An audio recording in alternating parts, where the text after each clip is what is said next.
May 1987. The Persian Gulf was a simmering cauldron of the Iran-Iraq War, yet American naval presence was meant to be a deterrent, not a participant. The USS Stark, a modern frigate, was patrolling the established exclusion zone, operating under strict, politically cautious rules of engagement, ROE. The American assumption was simple: no one would dare fire on a U.S. warship. This assumption proved fatal. The political climate created a dangerous sense of complacency. The Stark's sophisticated radar and fire control systems were fully operational, but the crew was conditioned to be cautious. They were not to fire first unless an attack was imminent and hostile.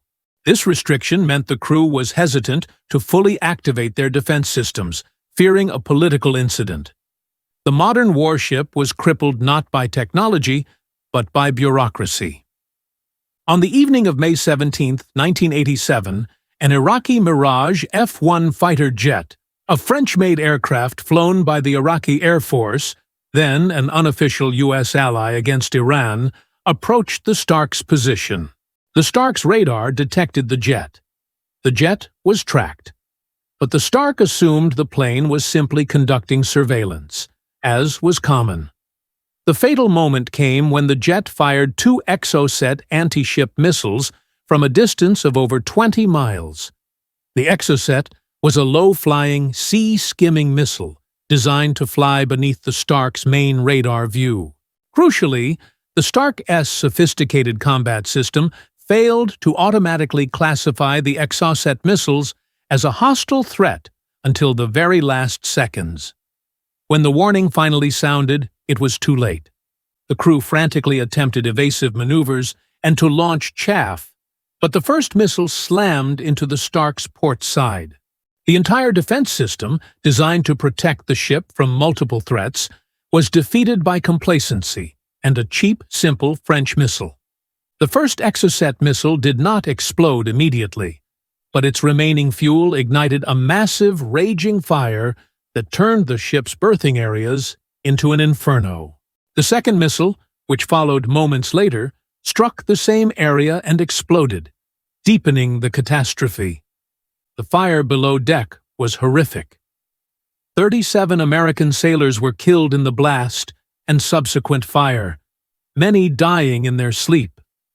The survivors immediately engaged in a desperate 24-hour battle against the uncontained blaze. Using courage and sheer physical exhaustion, the crew fought to save the ship, preventing the fire from reaching the main magazine. The subsequent investigation revealed that the crew's training and rapid reaction saved the Stark from sinking, but the disaster exposed profound systemic failures in the chain of command and equipment readiness. A single fighter and 2 missiles had almost achieved what the entire Soviet fleet could not: sinking a U.S. warship. The aftermath was mired in political controversy. The U.S. government, prioritizing its alliance with Iraq against Iran, publicly accepted Saddam Hussein's convenient, implausible explanation that the attack was a mistake by a confused pilot. No serious retaliation was launched against Iraq. The investigation led to the immediate relieving of command for the Stark's captain and the firing of 2 other officers. They were made the scapegoats for a colossal failure that originated at the top, in the political constraints and the flawed defensive protocols. The uncut truth of the USS Stark attack is that it was a devastating preview of the post-Cold War world. A world where technological superiority could be negated by surprise, low-tech threats, and crippling political hesitation. The 37 dead sailors were the price paid for America's fatal assumption of global dominance. This has been War Stories Uncut. Subscribe now and hit the bell.